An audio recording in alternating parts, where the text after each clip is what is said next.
یا ایھا الذین آمنوا اتقوا اللہ حق تقاتہ ولا تموتن الا وانتم مسلمون۔ او بزرگان محترم،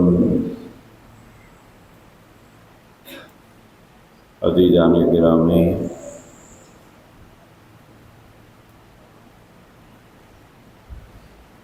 گزشتہ جمعہ اس آیت کے پہلے ٹکڑے میں اللہ تبارک و تعالی نے جس بات کا مطالبہ کیا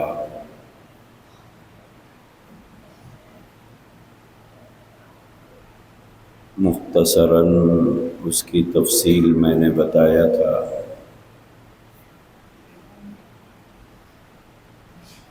اتقوا اللہ حق تقاتہ، اللہ سے ایسے ڈرو جیسے اللہ سے ڈرنے کا حق ہے۔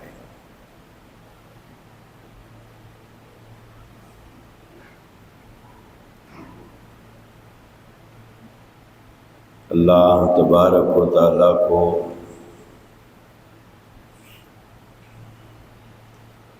وہ بندہ بہت زیادہ پسند ہے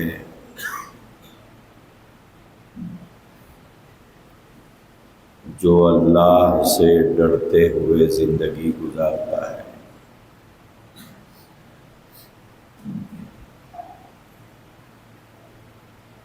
آگے اللہ تبارک و تعالیٰ نے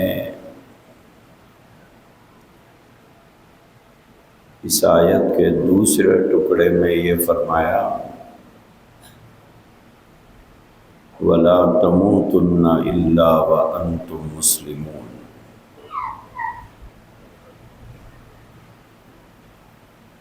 اس دنیا کے اندر آنے والے ہر انسان کو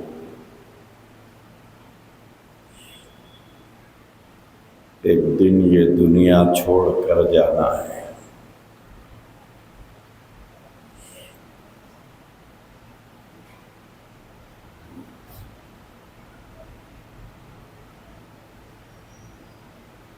ہر انسان ایک وقت کے بعد اس دنیا سے رخصت ہو جاتا ہے۔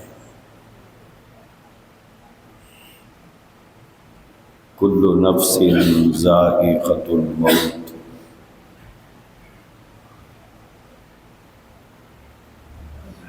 ہر وہ چیز جس کے اندر جان ہے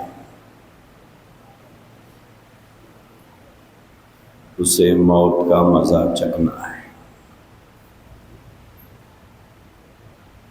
چاہے وہ انسان ہو چاہے وہ جانور ہو۔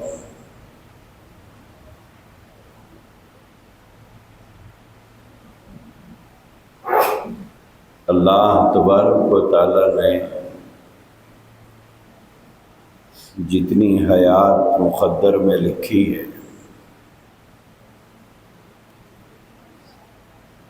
جیسے ہی وہ پوری ہو جاتی ہے انسان موت کے گھاٹ اتر جاتا ہے۔ اب مرنے والے کئی طرح کے لوگ ہیں۔ ایک ہے کافر کی موت، دوسری ہے مشرک کی موت، تیسری ہے ملحد کی موت، چوتھی ہے یہودیوں کی موت، پانچویں ہے نصرانیوں کی موت۔ موت تو سب کو آتی ہے، چھٹی ہے مومن کی موت۔ موت تو ان میں سے ہر ایک کو آنا ہے، لیکن یہ بات بالکل واضح طور پر اللہ نے قرآن میں فرما دیا ہے، جو مشرکانہ موت مرے گا، جو کفر میں رہ کر موت مرے گا، جو یہودی یا عیسائی ہو کر مرے گا، ان سب کا ٹھکانہ ایک ہی ہے، وہ ٹھکانہ جہنم ہے۔ اب رہ جاتا ہے اللہ پر ایمان لانے والا آدمی، جس نے ساری زندگی اللہ اللہ کرتے ہوئے گزارا ہو۔ اللہ تبارک و تعالیٰ نے ایمان والوں کو اس آیت کریمہ میں ایک بات کا حکم دیا ہے۔ وہ حکم یہ دیا ہے وَلَا تَمُوتُنَّ إِلَّا وَأَنْتُمْ مُسْلِمُونَ۔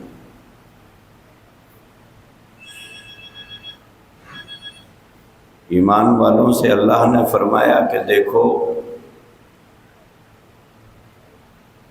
تم جب مرو تو مسلمان بن کر مرو، مرتے وقت تم مسلمان رہنا، اور تمہاری موت ایمان پر ہونا چاہیے۔ یہ مطالبہ اللہ تبارک و تعالیٰ نے ایمان والوں سے کیا ہے۔ ایک سوال ذہن میں پیدا ہوتا ہے کہ کیا ایمان والا ہونے کے باوجود اس کی موت کیا ایمان پر نہیں ہوگی؟ کیا کوئی آدمی بغیر ایمان کے بھی اس دنیا سے جا سکتا ہے؟ مومن ہونے کے باوجود، مسلمان ہونے کے باوجود، کیا کوئی آدمی ایمان سے محروم ہو کر بھی مر سکتا ہے؟ اللہ تبارک و تعالیٰ کا حکم یہ بتا رہا ہے کہ اس بات کا اندیشہ ضرور ہے کہ مومن ہو کر جینے والا ضروری نہیں ہے کہ وہ مومن ہو کر مرے۔ مومن ہو کر جینے والا یہ ضروری نہیں ہے کہ وہ مومن ہو کر ہی مرے، یہ ضروری نہیں ہے۔ اسی لیے اس بات کا حکم دیا گیا کہ تم ہمیشہ اللہ تبارک و تعالیٰ سے دعا مانگتے رہو کہ میرا خاتمہ بالخیر ہو۔ اس بات کی اللہ سے دعا کرتے رہو، اور اس بات کی اللہ سے دعا کرتے رہو کہ اللہ میری موت کا جب وقت آئے تو مجھے حالت ایمان میں موت عطا فرمائیے۔ اللہ کے نبی علیہ الصلوۃ والسلام نے جنازے کی جو دعا سکھائی ہے، اس دعا کے اندر یہ الفاظ ہم سب کو یاد ہے، اگرچہ کہ معنی ہم نہیں جانتے ہیں اکثر لوگ۔ اس میں یہی سکھایا گیا کہ اللہم من احییتہ منا فاحیہ علی الاسلام۔ پروردگار عالم، جب تک میں زندہ ہوں مجھے اسلام پر زندہ رکھیے، کہ میں مسلمان بن کے زندہ رہوں۔ وَمَن تَوَفَّيْتَهُ مِنَّا فَتَوَفَّهُ عَلَى الْإِيمَانِ۔ اور جب زندگی کے خاتمے کا وقت ہو، جب میری وفات کا وقت ہو، تو اے اللہ مجھے ایمان پر موت عطا فرمائیے۔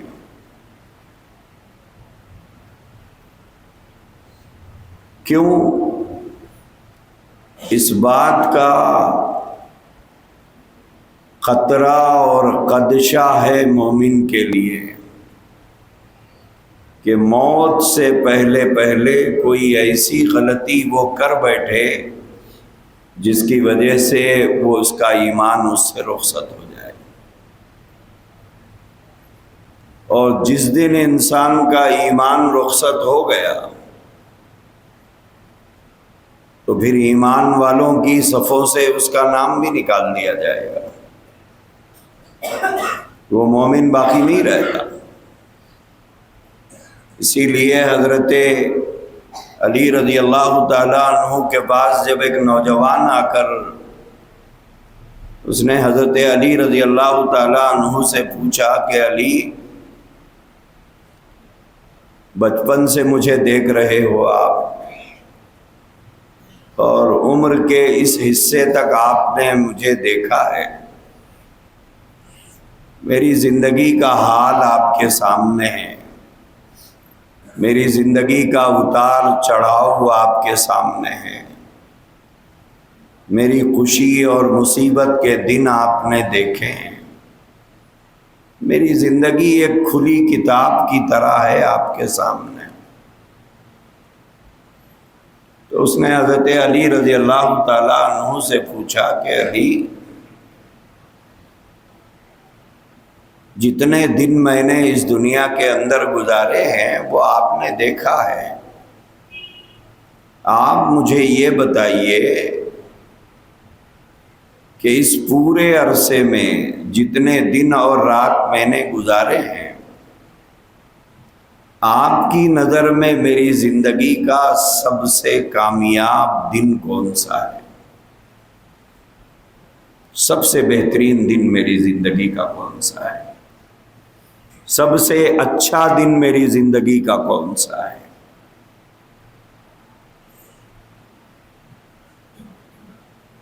سیدنا علی رضی اللہ تعالیٰ عنہ نے اس نوجوان سے فرمایا کہ اے نوجوان، میری نظر میں تیری زندگی کا سب سے کامیاب دن وہ ہے جب تو ایمان کی حالت میں اس دنیا سے رخصت ہو جائے، تو اس حال میں دنیا سے جائے کہ موت کے وقت تو مومن باقی رہے۔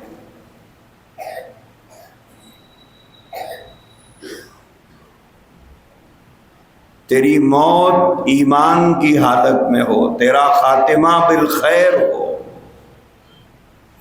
یہ تیری زندگی کا سب سے کامیاب دن ہے۔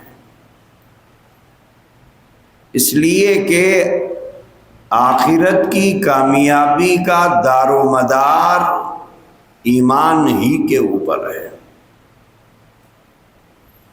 اللہ کے نبی صلی اللہ علیہ وسلم نے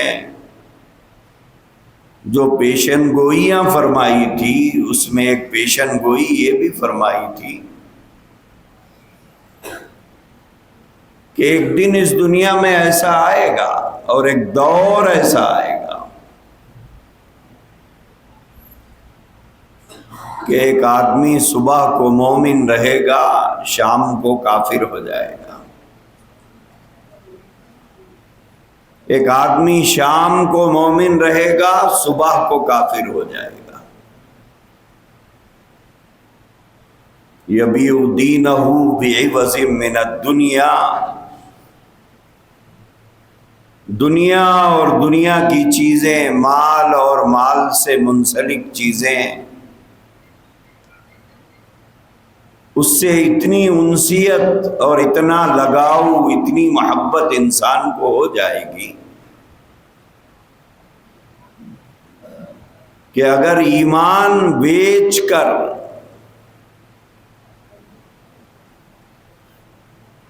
دنیا حاصل کرنے کا موقع اگر ہاتھ آ جائے تو آدمی اپنا ایمان بیچ کر دنیا لے لے گا۔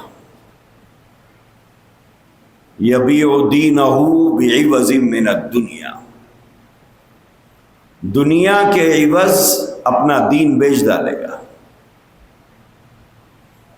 ایک اور حدیث ہے جس میں آقا کریم علیہ الصلاۃ والسلام نے یہ ارشاد فرمایا، ایک دور دنیا میں ایسا آئے گا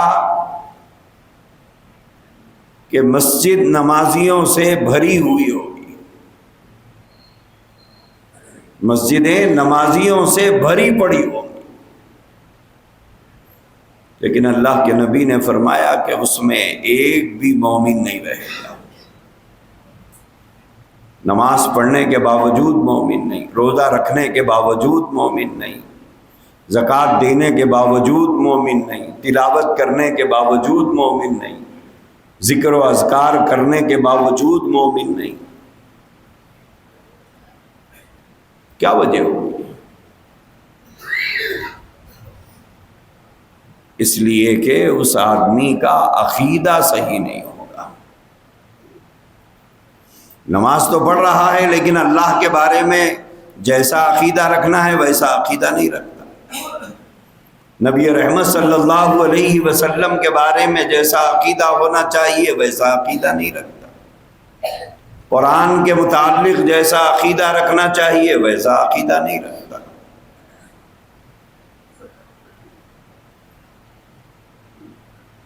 گمراہ کرنے والے راستوں پر چلتا ہے،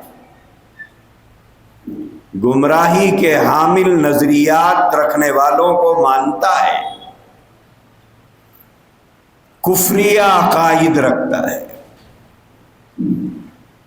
اور نماز بھی پڑھ رہا ہے، روزہ بھی رکھ رہا ہے، زکوٰۃ بھی دے رہا ہے، حج بھی کر رہا ہے، قرآن کی تلاوت بھی کر رہا ہے، ذکر بھی کر رہا ہے، لیکن اس کا عقیدہ صحیح نہیں ہے۔ جب عقیدہ صحیح نہیں ہے تو پھر عمل کسی کام کا نہیں ہے۔ خشت اول چون عہد معمار کچ، تا سریا می رود دیوار کچ۔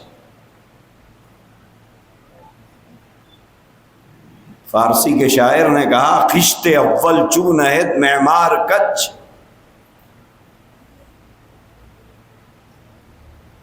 کہ بنیاد کا پہلا پتھر اگر ٹیڑھا رکھ دیا جائے، دیوار بنانے والے نے پہلی اینٹ کو ٹیڑھا رکھ دیا، چون عہد معمار کچ، اس نے پتھر کو ٹیڑھا رکھ دیا، اینٹ کو ٹیڑھا رکھ دیا، تا سریا می رود دیوار کچ۔ تو پھر اب وہ دیوار جو اوپر جا رہی ہے، اگر وہ آسمان تک بھی لے جائے تو وہ ٹیڑھی جائے گی، وہ سیدھی نہیں ہوگی۔ عقیدوں کا فساد یہ آدمی کو کفر کی طرف لے جاتا ہے۔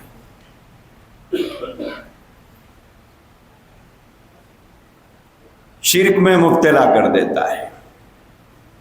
بہت سے ایسے عقائد ہیں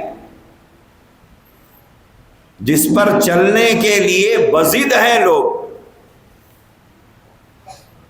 اور یہ عقیدے نسل در نسل ہمارے اندر منتقل ہوتے آ رہے ہیں۔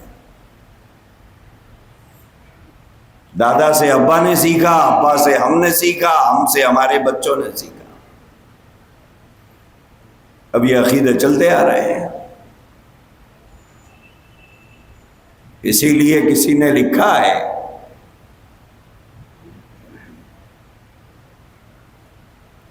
ایک نسل کی جہالت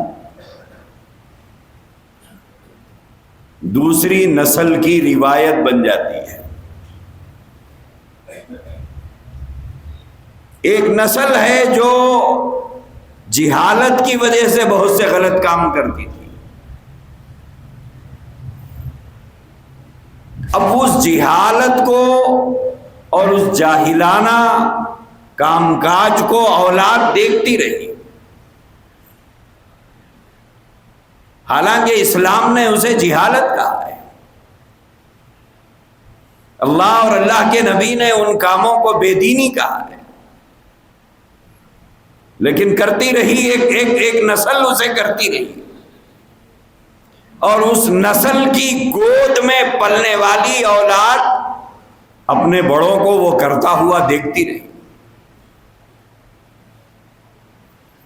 تو پہلی نسل کی جہالت دوسری نسل کے لیے روایت بن جاتی ہے. کیوں کر رہے ہو؟ اس لیے کہ ہمارے ماں باپ کرتے تھے. ماں باپ کیوں کرتے تھے؟ اس لیے کہ ان کے ماں باپ کرتے تھے. اب انہیں لاکھ سمجھایا جائے ماننے تیار نہیں ہوں گے. اور بعض لوگ تو یہاں تک کہہ دیتے ہیں کہ کیا ہمارے ماں باپ غلط تھے؟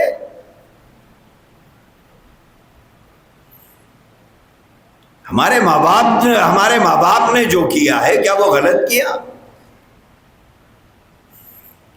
میرے بھائیوں ایک بات یاد رکھیے، ماں باپ کا طریقہ دین نہیں ہوتا. باپ دادا کے طریقے کا نام دین نہیں ہے. دادا اور دادی کے طریقے کا نام دین نہیں ہے. نانا نانی کے گھر کے طریقوں کا نام دین نہیں ہے. خاندان کی رسموں اور ریتوں اور روایتوں کا نام دین نہیں ہے. کسی علاقے کے طریقوں کا نام دین نہیں ہے. دین تو اللہ کے حکموں کا نام ہے. دین تو نبی پاک صلی اللہ تعالی علیہ وآلہ وسلم کے فرمان کا نام ہے. دین تو نبی رحمت صلی اللہ علیہ وسلم کے طریقوں کا نام ہے.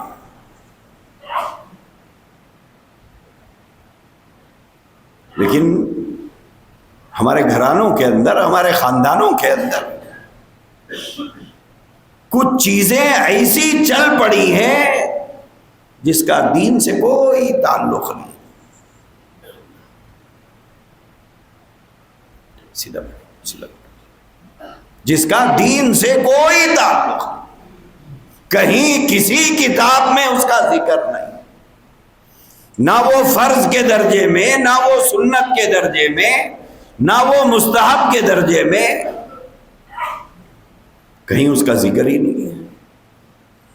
لیکن بڑی اہمیت سے اس کو کیا جاتا ہے. اور ہمارے گھروں میں پلنے والی، ہمارے گودوں میں پلنے والی اولاد ماں باپ کو یہ کام کرتے ہوئے دیکھ رہی ہے.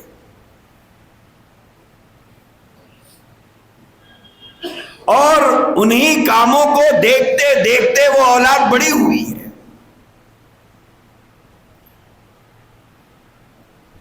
تو ایک نسل جو کام جہالت کی وجہ سے کرتی رہی، اب وہی کام دوسری نسل کے لیے روایت بن گئی ہے. کیوں کر رہے ہو؟ اس لیے کہ ہمارے ماں باپ کرتے تھے. یہ روایت ہے. کس لیے کر رہے ہو؟ اس لیے کہ ہمارے خاندان کا طریقہ ہے. کیوں کر رہے ہو؟ اس لیے کہ یہ بڑوں سے چلتے آ رہا ہے.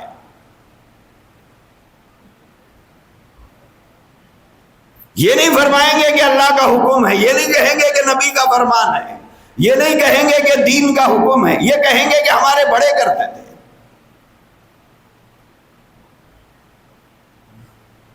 تو پہلی نسل کی جہالت دوسری نسل کی روایت بن جاتی ہے.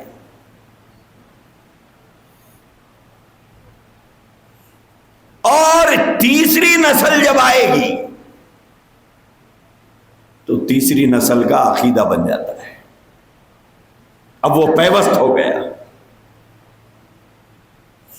اب اسی جہالت کو، جو پہلی نسل کی جہالت ہے، دوسری نسل اسے روایت سمجھ کر کی تھی، لیکن تیسری نسل اسے عقیدہ بنا لے گی.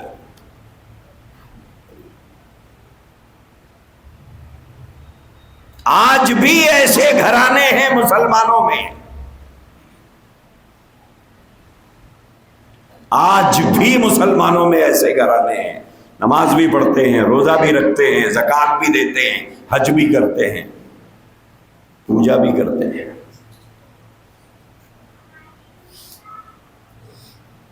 میں گاؤں کی بات نہیں کر رہا، میں شہروں کی بات کر رہا۔ کتنے گھرانے ایسے ہیں جس میں نرسوں کی پوجا ہوتی ہے، باضابطہ نرسوں کی تصویر اپنے گھروں میں رکھتے ہیں اور نرسوں کی پوجا کی جاتی ہے۔ کہیں مرد کر رہے ہیں، کہیں عورتیں کر رہی ہیں، کہیں پورا گھر کر رہا ہے، کہیں کھل کے کر رہے ہیں، کہیں چھپ کے کر رہے ہیں۔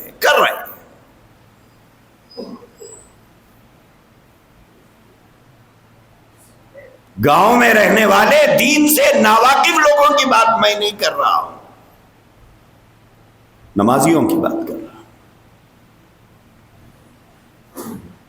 دینی ماحول میں رہنے والوں کی بات کر رہا ہوں۔ نرسوں کی پوجا مسلمانوں کے گھروں میں ہوتی ہے۔ پہلی نسل نے جہالت سے کیا تھا، دوسری نسل کی روایت بن گئی، اب تیسری نسل کا عقیدہ بن گیا، اور ان کا عقیدہ یہ ہے کہ اگر ہم یہ نہیں کریں گے تو ہم کو نقصان پہنچتا ہے۔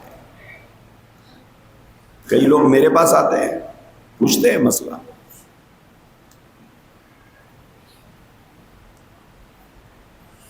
اب آپ غور کر کے دیکھیے، ایک طرف قرآن نے وہ جو فرمایا وَلَا تَمُوتُنَّ إِلَّا وَأَنْتُمْ مُسْلِمُونَ،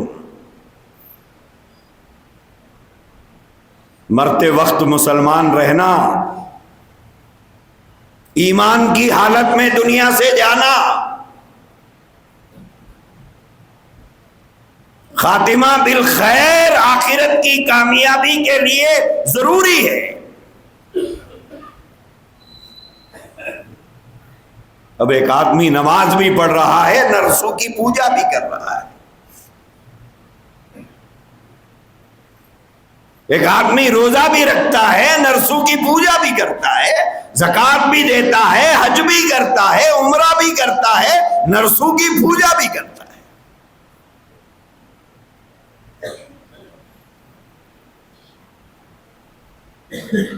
اب آپ بتائیے، کیا یہ مومن ہو سکتا ہے؟ کیا یہ مسلمان ہوگا؟ کیا اسے مسلمان کہا جائے گا؟ اسی لیے اللہ کے نبی علیہ الصلوۃ والسلام کی وہ جو پیشن گوئی ہے، جس میں اللہ کے نبی نے فرمایا ایک دور ایسا آئے گا کہ مسجد نمازیوں سے بھری پڑی ہوگی، مسجد نمازیوں سے بھری ہوئی ہوگی، مگر اس میں ایک بھی مومن نہیں ہوگا، اللہ کی نظر میں مومن ہی نہیں۔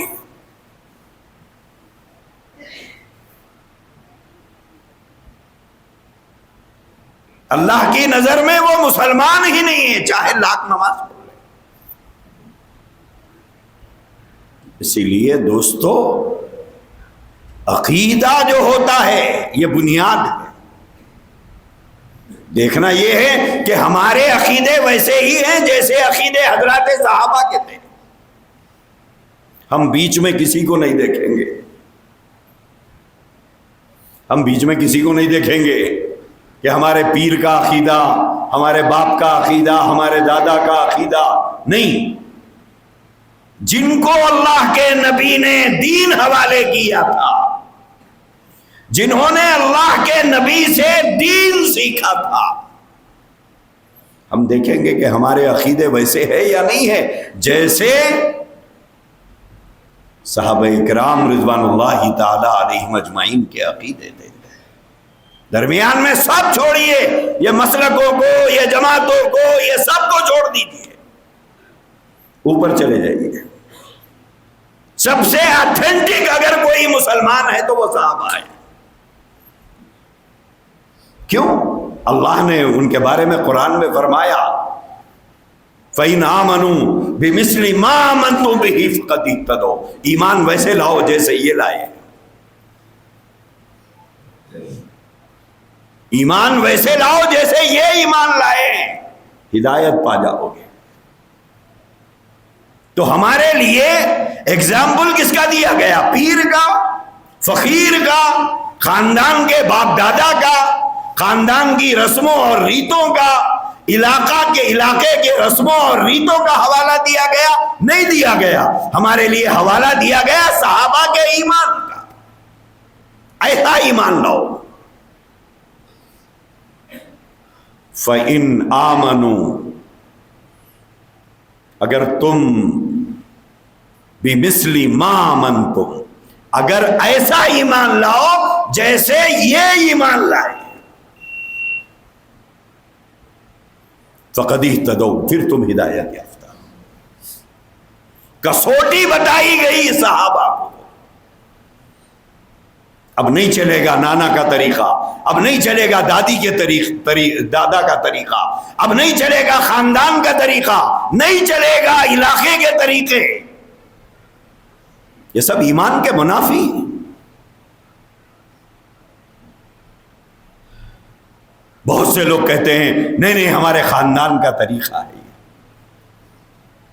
مشرکین بھی تو یہی کہتے تھے جب ان کے سامنے دین پیش کیا گیا، اللہ کی وحدانیت پیش کی گئی، رب کی ربوبیت کو پیش کیا گیا، اللہ کی الوہیت کا سبق انہیں پڑھایا گیا، تو انہوں نے اللہ کے نبی سے یہی کہا تھا کہ ہم اپنے باپ دادا کے طریقوں کو نہیں چھوڑ سکتے۔ یہ ہمارے باپ دادا کے طریقے ہیں، ہمارے باپ دادا سے یہ روایتیں ہمارے اندر چلی آ رہی ہے، ہم اسے نہیں چھوڑ سکتے۔ نحن وجدنا آباءنا، یہ کہتے تھے کہ ہم نے ہمارے باپ دادا کو یہی کرتے ہوئے پایا ہے، ہم اسے نہیں چھوڑیں گے، ہم اسے نہیں چھوڑیں گے، کیونکہ ہمارے باپ دادا کو یہی کرتے ہوئے ہم نے دیکھا تھا۔ یہ ہمارے خاندانی روایتیں ہیں۔ آج بھی بہت سے لوگ کہتے ہیں کہ یہ ہمارے خاندان کا طریقہ ہے، نہیں چھوڑ سکتے۔ تو اس کا مطلب یہ ہے کہ آپ قرآن کو نہیں ماننے والے، آپ خاندان کے طریقوں کو ماننے والے ہیں۔ آپ قرآن کو ماننے تیار نہیں ہیں، خاندان کے طریقوں کو ماننے والے ہیں۔ کیا ہے بیٹے، آپ کیوں آتے بولو سامنے؟ یہاں آ کے لیٹ رہے ہیں آپ۔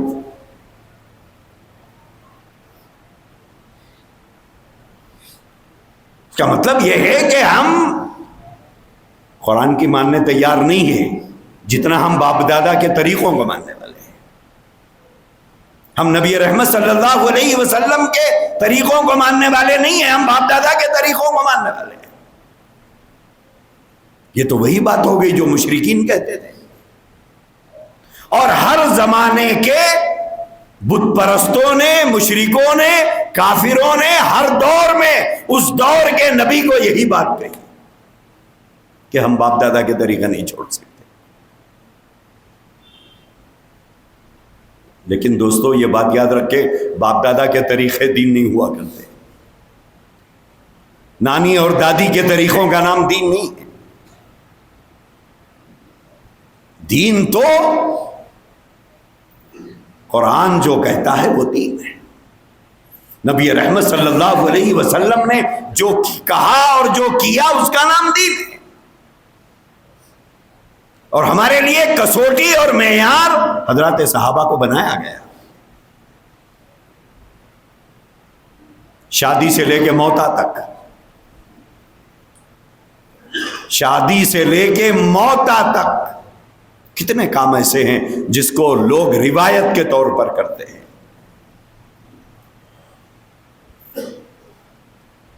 شادی میں شادی کے طریقے خاندان کے بڑوں سے پوچھا جاتا ہے۔ نانی جیسے بتائیں گے نواسی ویسا کرے گی، دادی جیسے بتائے گی پوتری ویسا کرے گی، ماں باپ جیسا بتائیں گے اولاد ویسا کرے گی۔ کوئی نہیں پوچھتا کہ اللہ کا حکم کیا ہے یہاں، کوئی نہیں پوچھتا کہ نبی پاک صلی اللہ علیہ وسلم کا طریقہ کیا ہے.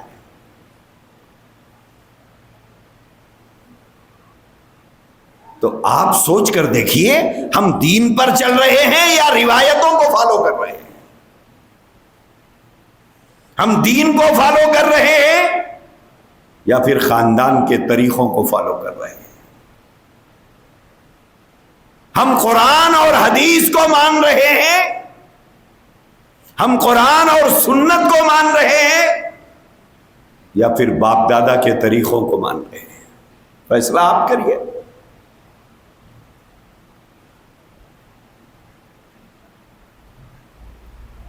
میرے عزیز بھائیوں, اسی لیے فرمایا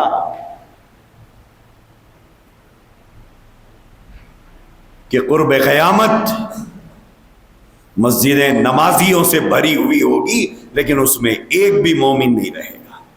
اللہ کی نظر میں وہ مومن نہیں ہے. اب جب مومن ہی نہیں ہے, مرے گا تو کیا وہ جنت میں جائے گا؟ جنت میں نہیں جائے گا.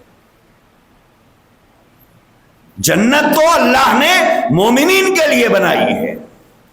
نہ منافق جائے گا, نہ یہودی جائے گا, نہ نصرانی جائے گا, نہ مشرک جائے گا, نہ بت پرست جائے گا, نہ ملحد جائے گا. جنت میں صرف مومن جائے گا. اور مومن کون ہے؟ جس کے عقیدے صحابہ کے عقیدوں جیسے ہو, جس کے عقیدے صحابہ کے عقیدوں جیسے ہو.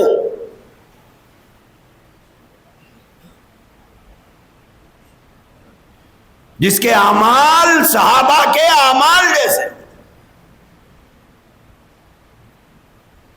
وہ مومن ہے. کیوں؟ اللہ نے انہی کو مومن کہا ہے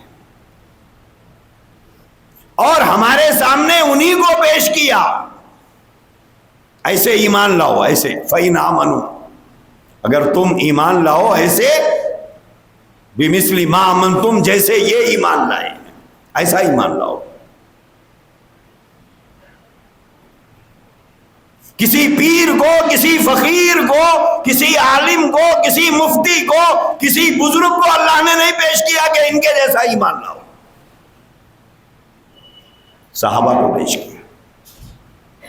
اسی لیے کہا جاتا ہے صحابہ معیار حق ہے. صحابہ کو دیکھا جائے گا, باپ دادا کو نہیں دیکھا جائے گا, نانی دادی کے طریقوں کو نہیں دیکھا جائے گا. دیکھا جائے گا حضرات صحابہ کو کہ ہم جو عقیدہ اللہ کے بارے میں رکھ رہے ہیں وہ صحیح ہے یا نہیں ہے. صحابہ کا عقیدہ دیکھو. نبی رحمت صلی اللہ علیہ وسلم کے بارے میں جو بھی عقیدہ ہمارا ہے وہ عقیدہ صحیح ہے یا نہیں ہے. صحابہ کا عقیدہ کیا تھا؟ میچ کس سے کر کے دیکھیں گے؟ صحابہ سے. کس سے ملا کر دیکھیں گے؟ صحابہ کے عقیدوں سے. معیار صحابہ ہے. کیوں؟ اللہ نے کہا ان کے جیسا ایمان لاؤ. ایمان تم ان کے جیسا لاؤ, پھر کیا ہوگا؟ فقد اہتدوا, تم ہدایت یافتہ کہلاؤ گے. لیکن اگر تمہارا عقیدہ صحابہ کے عقیدے سے میچ نہیں کرتا, تمہارا کیا جانے والا عمل صحابہ کے عمل سے میچ نہیں کرتا, صحابہ نے کچھ کیا آپ کچھ کر رہے ہیں, صحابہ کا عقیدہ کچھ ہے آپ کا عقیدہ کچھ ہے, صحابہ کا عمل کچھ ہے آپ کا عمل کچھ ہے, صحابہ کا کردار کچھ ہے آپ کا کردار کچھ ہے, آتھینٹک نہیں مانا جائے گا دین میں. وہ آتھینٹک نہیں, چاہے اس پہ ہزاروں نہیں, لاکھوں نہیں, کروڑوں آپ نے خرچ کیا ہو, اگر صحابہ کے عمل سے میچ نہیں کرتا وہ آتھینٹک نہیں مانا جائے گا. ارے بولے میں نے کروڑوں خرچ کیا, اربوں خرچ کر لے, کسی کام کا نہیں.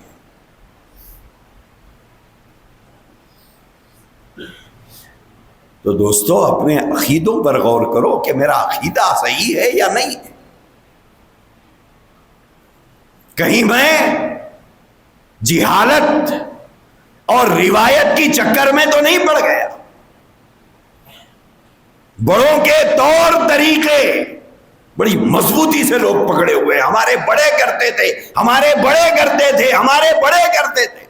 ارے میرے بھائی، بڑوں کے طریقوں کا نام دین نہیں ہے، بڑوں کے طریقوں کا نام دین نہیں ہے، نبی کے طریقے کا نام دین ہے، قرآن کے حکم کا نام دین ہے، بڑوں کے طریقے کا نام دین نہیں۔ بعض لوگ کہتے ہیں نہیں، بڑوں سے چلتے ہوئے آ رہا ہے۔ ہو سکتا ہے کوئی غلط چیز چلتے ہوئے آ رہی ہے، کیا آپ اسے بھی فالو کریں گے؟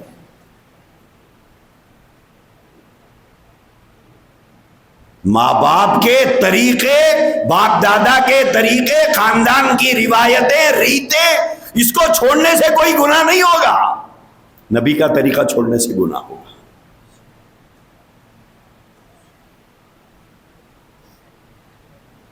ماں باپ کا طریقہ چھوڑنے سے تھوڑا ہی گناہ ہونے والا ہے، باپ دادا کے طریقے چھوڑنے سے تھوڑا ہی گناہ ہونے والا ہے، گناہ تو نبی کا طریقہ چھوڑنے سے ہونے والا ہے۔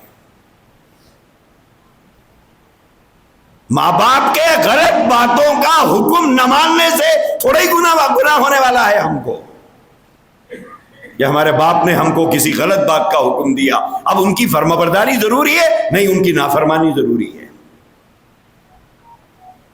باپ کے حکم کی فرمانبرداری تبھی ضروری ہے جب وہ اسلامی قانون کے دائرے کے اندر ہو، تبھی ان کی ہم اطاعت کریں گے۔ اگر باپ کا حکم، ماں کا حکم، دادا کا حکم، نانا کا حکم، نانی کا حکم، دادی کا حکم، ماموں کا حکم، چاچا کا حکم اگر دین اور شریعت کے خلاف ہو تو اب ان کی نافرمانی ہمارے اوپر فرض ہے۔ کیوں؟ اس لیے کہ اللہ کی نافرمانی کر کے ماں باپ کی فرمانبرداری نہیں کی جا سکتی۔ لا طاعت لمخلوق فی معصیت الخالق، مخلوق کی اطاعت میں اللہ کی نافرمانی کی گنجائش نہیں ہے، چاہے وہ باپ ہو، ماں ہو، چاہے وہ کوئی ترمخا ہو۔ اگر اس کا حکم اللہ کی نافرمانی کے دائرے میں آتا ہے تو تب نہ ماں کی مانیں گے، نہ باپ کی مانیں گے، نہ دادا کی مانیں گے، نہ نانا کی مانیں گے۔ تو میرے بھائیوں، اپنے عقیدوں پر غور کرو کہ ہمارے عقیدے صحیح ہیں۔ اگر ہمارے عقیدے غلط ہوں گے تو اس کا مطلب یہ ہے کہ پہلی اینٹ ٹیڑھی رکھی جاتی ہے اور اسی کے اوپر اب عمارت بنتی جا رہی ہے، ٹیڑھی ٹیڑھی جائے گی۔ اسی لیے اللہ نے فرمایا وَلَا تَمُوتُنَّ إِلَّا وَأَنْتُمْ مُسْلِمُونَ، تمہیں موت نہ آئے مگر اس حال میں کہ تم مسلمان رہنا، ورنہ تمہارا ایمان چلے جائے گا۔ دنیا کے کاغذات میں تو تم مسلمان رہو گے، آسمان کے کاغذات میں تم مسلمان رہو گے یا نہیں رہو گے، اللہ فرماتے ہیں تمہارا نام نکال دیں گے۔ ایمان کا مسئلہ بہت نازک ہے، بہت نازک ہے۔ شیشہ بھی اتنا نازک نہیں ہے، اس سے نازک ایمان ہے۔ ایمان جاتا کیسے ہے؟ ایمان کیسے رخصت ہوتا ہے؟ ایک کفریہ بول سے ایمان ختم ہو جاتا ہے، ایک بول سے۔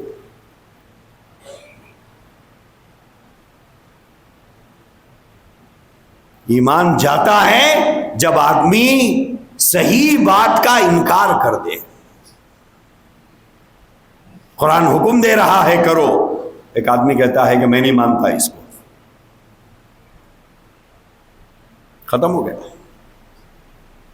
ختم ہو گیا۔ ایمان جاتا ہے صحیح بات کے انکار کر دینے سے۔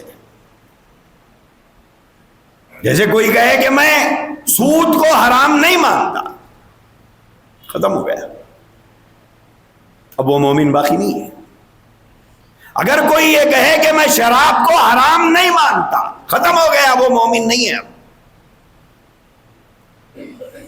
کوئی یہ کہے کہ میں جوئے کو حرام نہیں سمجھتا، ختم ہو گیا، وہ مومن نہیں ہے۔ اللہ کی حرام کردہ چیزوں میں سے کسی ایک چیز کا انکار کفر ہے۔ صحیح بات تھی نہیں مانا، ایمان رخصت ہو گیا۔ غلط بات کو صحیح مان لیا تو بھی ایمان رخصت ہو گیا۔ صحیح بات کے انکار سے ایمان چلے جاتا ہے، غلط بات کے اقرار سے ایمان چلے جاتا ہے۔ بعض لوگ اللہ کے بارے میں بھی بے لگام زبان استعمال کرتے ہیں۔ گھر میں کسی جوان کا انتقال ہو جائے تو اب گھر والوں کے الفاظ اللہ کے بارے میں عجیب عجیب ہوتے ہیں۔ اگر پیدر پہ ایک کے بعد ایک گھر میں جلدی موت ہو جائے تب بھی ہمارے گھر کے عورتوں کے الفاظ بالکل عجیب ہو رہی۔ ہمارا گھر ملا تھا کیا اللہ کو؟ یعنی اللہ آپ سے پوچھ کے دنیا چلائے گا؟ اللہ آپ کی مرضی کے مطابق دنیا کا نظام چلائے گا؟ کیا کیا الفاظ پریشانی میں ہم بول پڑتے ہیں۔ عورتیں ہی کیا، مرد بھی تو بولتے ہیں جب پریشانی آتی ہے۔ اس لیے دوستو، روزانہ سوتے وقت میں استغفار کر کے ایک بار کلمہ پڑھ کے سویا کرو۔ ضروری نہیں ہے، نہ سنت سے ثابت ہے نہ حدیث سے ثابت ہے، لیکن کہیں ایسا نہ ہو کہ دل میں کوئی جملہ ایسا تو نہیں نکل گیا ہماری زبان سے جو کفریہ ہو۔ ایک مرتبہ استغفار کر کے پھر کلمہ پڑھ لو کہ اللہ اگر کوئی ایسا جملہ نکلا تو معاف کر دیجئے، میں پھر ایمان لاتا ہوں، میں پھر ایمان لاتا ہوں، میں پھر ایمان لاتا ہوں۔ اللہ تبارک و تعالی ہم سب کو اسلام کی حیات اور ایمان کی موت نصیب فرمائے۔ وآخر دعوانا الحمدللہ۔